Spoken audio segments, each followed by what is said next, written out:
Good evening, guys. Lexus Driver here. This video, I like to talk about one of my childhood videos, one of my childhood movies I watched ever since I was a kid. I haven't watched the sequel of this one. I did, but I didn't. I might have fallen asleep watching the sequel of this film. Now, this film is called The Rescuers. This is actually a very old Disney film. This was released in 1977. The sequel, this was made during the Disney Renaissance. This one was released in 1990. This was actually the last Rescuers film because the voice actress of Bianca, who became Bernard's wife, the voice actress passed away when after this film was released. So this was actually the last film where Eva Gabor, the voice actress of Bianca, she was in until she passed away. Yeah. So what I like to talk about this film, The Rescuers, this is actually like um, uh, this was actually the at the time this film was made, this was actually one of the most expensive Disney films they've ever made. Sleeping Beauty, that was made in 1959, that was also one of the most expensive Disney films they've made. And The Rescuers, this one was soon later on became the most expensive film Disney has made until I would say until the movie Tangled, because the movie Tangled that was one of the most expensive films ever made by Disney. Um, why it was expensive in for the movie Tangled is because number one was the animation. There were some things that they did. It was like a combination of hand drawn animation and whatnot, and computer animation. Now, The Rescuers, out of all the old Disney films I find that The Rescuers is really one of my favorites because really gives you that feel of um, like um, of adventure, and also and also the dangers they face, the dangers our main characters face. Now, this film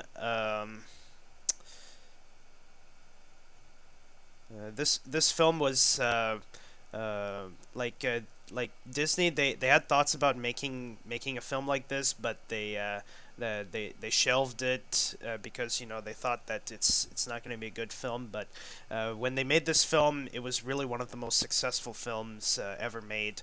Um, and Yeah. Also, also in this video, I like to point out a few differences from the prequel of The Rescuers, and also their sequel, The Rescuers Down Under, which is pretty one of the really one of the most underrated sequels ever made. Should have It should have been one of the best sequels, but unfortunately, it didn't got what was promising. Also,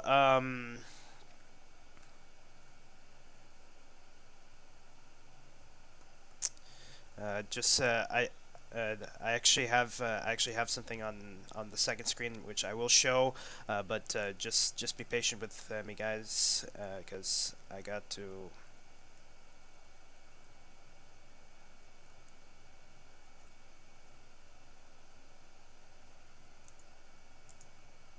Okay, so now uh, the pre the prequel of the Rescuers, uh, Bernard and Bianca, uh, both the prequel and the sequel, both Bernard and Bianca, they travel they travel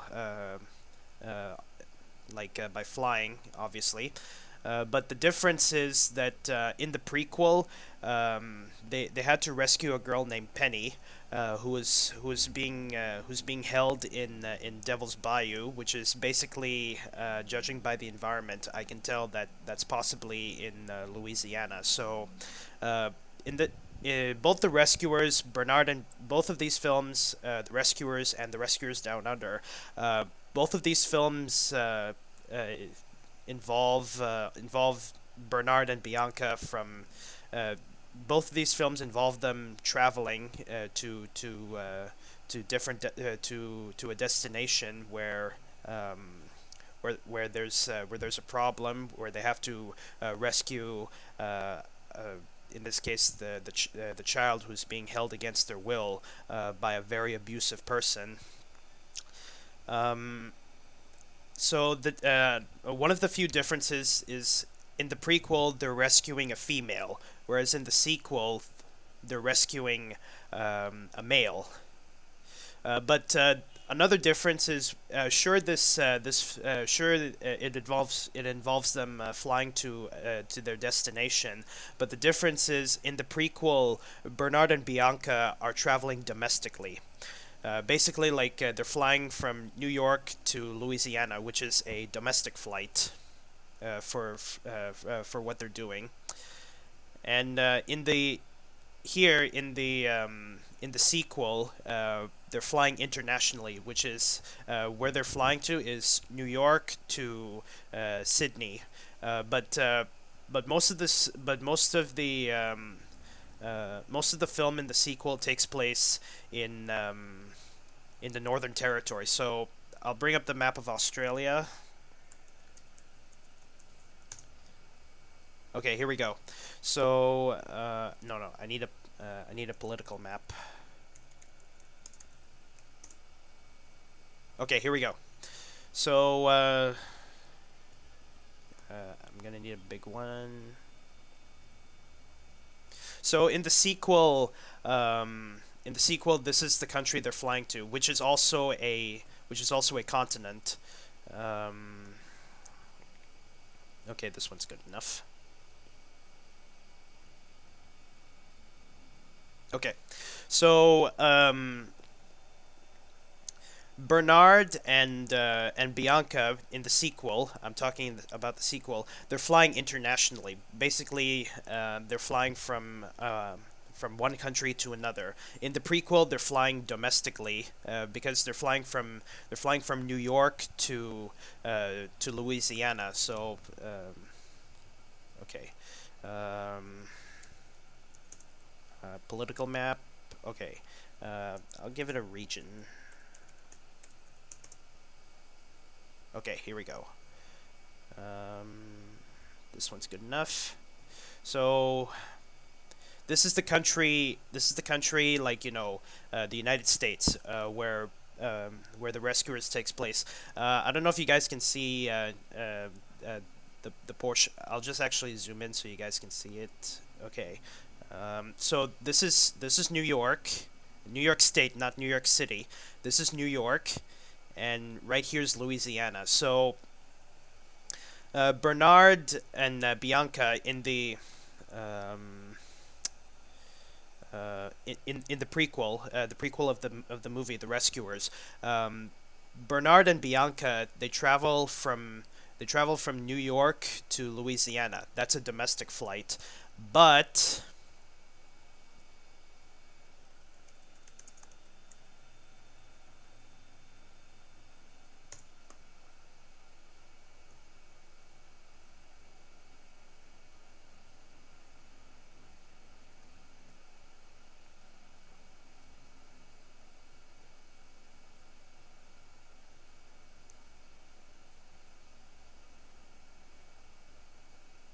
okay. But in the sequel, Bernard and Bianca, they're traveling to Australia, which is the southernmost continent. Which is the southernmost continent. Like the only continent aside from Antarctica, Australia, the only continent that's in the southern hemisphere. Uh, the reason why I don't count Antarctica is because there's no permanent population there. So Bernard and Bianca, they travel from New York to Australia. Now, a flight like that, it's that's extremely long. Um, I'm pretty sure, I think Qantas back in the old days, if they fly from Australia, which is where they are, I'm pretty sure if Qantas was flying to the United States, they would have to do a fuel stop in Hawaii and then continue flying to New York. But Qantas is actually doing some experiments, flying from Australia to New York, Australia to London, but um, in real life, when in real life, Australia, since the country is so south, like it's really completely in the southern hemisphere. Flights going to starting in London. So I'm gonna bring it up. Yeah, here, London is in the United Kingdom. Back in the old days, they would have to do fuel stops in countries for very old planes, like the 747, etc. Um, they would have to do fuel stops. Like they take off in London, they would have to do a fuel stop in the Middle East, a fuel stop in India, in the Indian subcontinent. They would have to do a fuel stop in Bangkok, or any country in Southeast Asia before they continue flying to Australia. And the the the closest destination they can go was Perth, because Perth is it's really like the closest they can land, and the range. They can fly to Sydney, but they would have to do multiple fuel stops, which was pretty, what was flying like back in the old days, because a flight from London to Sydney or New York to Sydney, that's considered an ultra long range flying. So I would say Bernard and Bianca, when they travel to New York and head to Australia, they would have to fly over the Pacific Ocean, and in real life, birds can't fly that far. Um, so uh, it was pretty surprise. It does make sense that Bernard, Bianca, and Wilbur, they fly on board an airplane flying to Australia. But in real life, traveling in that distance, you would have to do stopovers for refueling. So that's one of the differences between the Rescuers and the Rescuers Down Under. In the Rescuers, the prequel, Bernard and Bianca, they travel domestically. Uh, well, I shouldn't say it like that. Bernard and Bianca, they're in a domestic flight, whereas in the Rescuers Down Under, they're traveling they're in an international flight. So domestic, they travel, but they're still in the same country. International, they're traveling to another country. And another difference between the prequel and the sequel of the Rescuers of the Rescuers, uh, the the villain is the villain in the sequel is much worse than the villain in the prequel, because the villain in the prequel, um, she she she actually has a henchman, and is, well, don't get me wrong, both of these films, the villain held the child against their will, but the reason why that the villain in the sequel is much worse than the villain in the prequel, it's because the villain in the prequel, um, after the Cody, who's the character in the sequel, Cody, Cody, once he fulfilled his uses or kept up his end of the bargain, Percival McLeish, he ends up disposing him, which I would consider that Percival McLeish, the villain in the sequel, he's much worse than Madame Medusa in the prequel. I mean, sure, they both use firearms, but Percival McLeish, he's much worse uh, than Medusa. So uh, one of the similarities between the prequel and the sequel is that we get to see the child in the prequel. It's Penny. In the sequel, it's Cody. We get to see the child after being caught, they try to find a way to call for help. Um,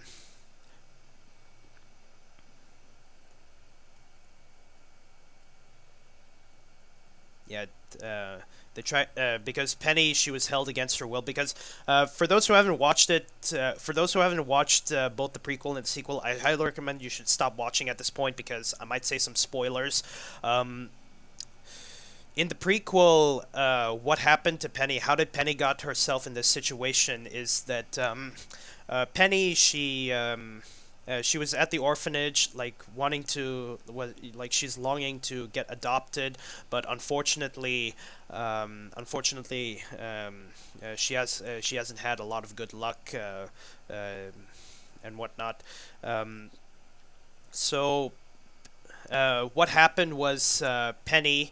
She was approached by this lady. This lady was in was in this car, and what happened was Penny got dragged into this, uh, like um, trying to get this devil's eye. Medusa and her henchman, Snoops.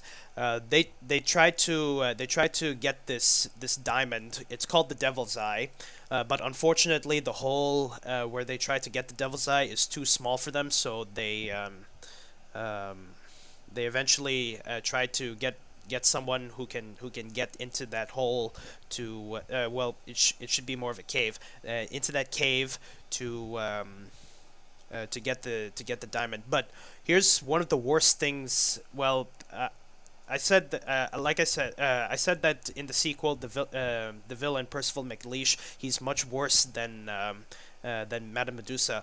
But you have to remember that there's actually a few worse things Medusa did. Like Medusa, she actually suggested that Penny should stay at as she says, the next low tide.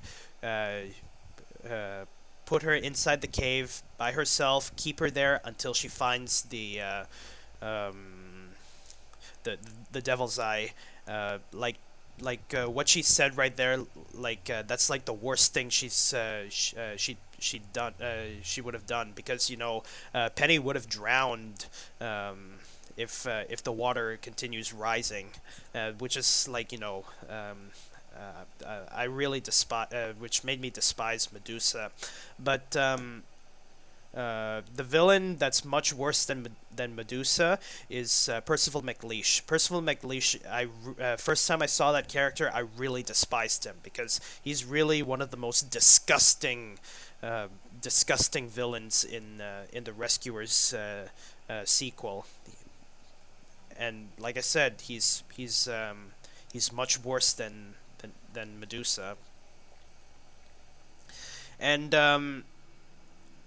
what uh, what I find that's a bit weird is that in in this I'm talking about the sequel. In the sequel, hold on.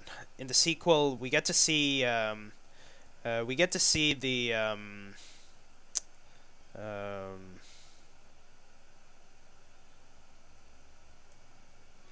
we get to see Cody's usual time when he's out and about. But what I find pretty weird, judging like I heard Cody. I haven't watched the film in a long time. I might have to do a bit of researching. Cody. Um, Cody, like the way he talks, he speaks with an American accent, but uh, according to the lore, Cody's mom has an Australian accent, and Percival McLeish, I'd say he also has an American accent, but I would say it's more of a Southern accent. Um, let's see. Yeah. So this is Cody, like trying to save trying to free the eagle, but what he doesn't know that Percival McLeish has captured the bird and wants to make a fortune out of selling it. Um, I think according to this is just my understanding, and it's some theory. I would say Cody he's Australian American, but I'm pretty sure he embraced his American side because his accent sounded like he's from the United States. Um, Cody, it's possible that his dad is American. Um, I would say his dad's American because his mom's Australian. I would say that um, like theoretically, Cody, he was born in the United States. He was born in the United States and went to school in the United States, but then moved to Australia. It's possible that his parents might have had a job going to work in Australia. But for Penny, it does make sense that Penny, Penny's character, because Penny she's American, and it makes sense that it's in the United States. For the sequel, Cody, when I first saw Cody, I thought my first initial thought he's American, and my initial background, my initial thinking of his background is the Cody, his parents, Cody and his parents are possibly like immigrants that came to Australia for either for a new life or whatnot. But now that I learned that. Well, I wouldn't say now that I learned, but when I learned that Cody's mom is Australian, um, Cody and Cody's parents, they're living in Australia, and judging by the environment Cody and his family are living. Uh, so this is a map of Australia. So judging by the environment of where they're living in Australia, it's possible they're living in the Northern Territory. So Australia, there are 6 states and 2 territories. These 6 states includes Queensland, New South Wales, Victoria, Tasmania, South Australia, and Western Australia. Yes, 6 states and 2 territories. The 2 territories include the Northern Territory and the Australian Capital Territory. So the movie the sequel of The Rescuers Down Under, it takes place in Australia in the Northern Territory, and I would say where they land in Australia, Bernard and Bianca to start their mission. Judging by how remote it is, um, let's see. Okay, here we go. Um, I highly doubt it's Alice Springs because uh, where they're landing, it's pretty remote, like a remote runway.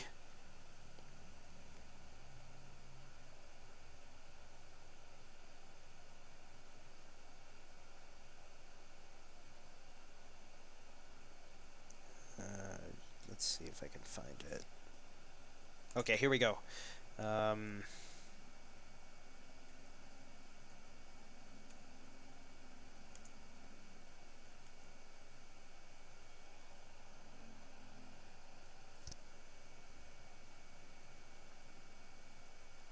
So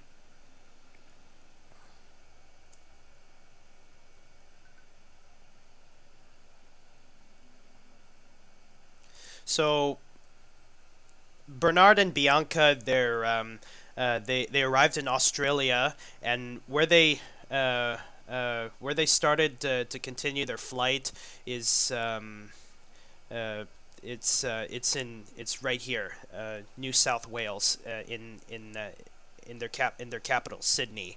Um, so Bernard and Bianca, just as Wilbur swoops out of the aircraft landing gear, because that's I know it's animated, but it's pretty unrealistic because there's a lack of oxygen in the landing gear area. So Wilbur and Wilbur uh, flies out of the landing gear and into Australia. Where they are is Sydney, which is one of the major cities in Australia and the capital city of New South Wales. So that's Uluru, Ayers Rock um, in the Northern Territory. So I would say, yeah, here we go. So this is where Bernard, Bianca, and Wilbur land. So judging by this small town, I would say it's a town or village. I would say it's okay. Here we go. Um,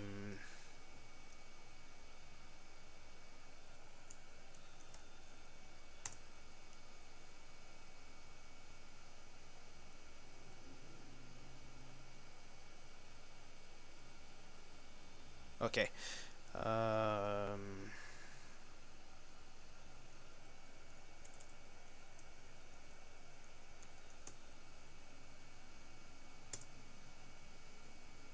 okay. So here's Uluru, Ayers Rock. Um, uh, yeah. I got that. Um,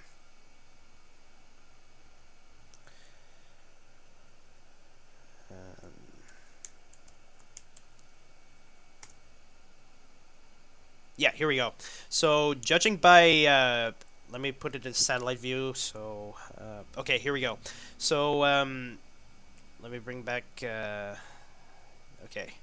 So judging by this area here, like you could say they're close to Ayers Rock, but uh, judging by uh, judging by like what I'm seeing right here, my my best bet it's like they are close to Uluru, but my best bet is where they're landing is it's possibly this town in the Northern Territory.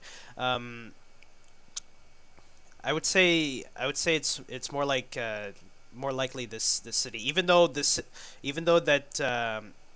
town looks pretty far away um, even though this town looks pretty far away from Uluru. I would say this is more likely what the town looks like. This town's called Yundamu. Let me bring up Uluru on the map again. Yeah. Let's see if there's a nearby.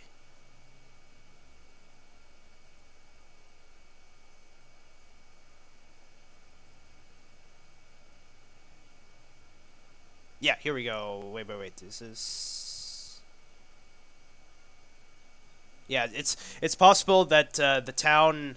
It's possible that the town Bernard and Bianca land. The town is close to Ayers Rock, and I would say this is possibly their town. Anyone who's from Australia, um, like there are some cities that I tried to pronounce correctly.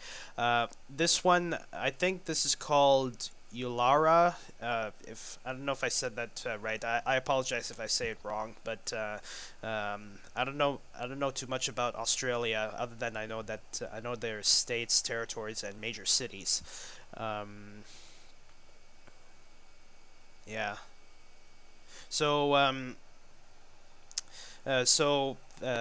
that's one of the few differences between the prequel and the sequel. Also, hold on. Also the Also, I like to mention the ending of the film. Each ending of these films are completely different because in the end of in the end of the in the end of the movie, um, the Bernard and Bianca finally achieved their objective, and Penny in the prequel is free, whereas Cody is also free, and uh, and the same thing is that Bernard and Bianca they wouldn't have achieved their objective without local help. So in the prequel, they got local help from Ellie Mae along with their neighbors. Um, and in this one, the local help was a kangaroo rat named Jake. So yeah, and it does make sense. It does make sense that they would have someone and who would help them out because Bernard and Bianca they can't do it by themselves. They always had help every time they tried to achieve their objective. But the difference is that in the prequel, we see that Penny finally achieved her wish, but in the sequel, um, we only see Cody, uh, Bernard, Bianca, and Jake. They fly into the night, and we never get to see if Cody went back home. But I like to pretend personally that in the end, after freeing Cody, Cody reunites with his mom and dad, whereas Bernard and Bianca they try to find a way to get back home. So anyway, guys, that's all I have for this video. I know this is like over 30 minutes long, but I just want to keep my channel going. So anyway, guys, thank you guys so much for watching. If you're new to my channel, don't forget to subscribe and hit that like button. And I'll see you guys in the next video. Bye bye.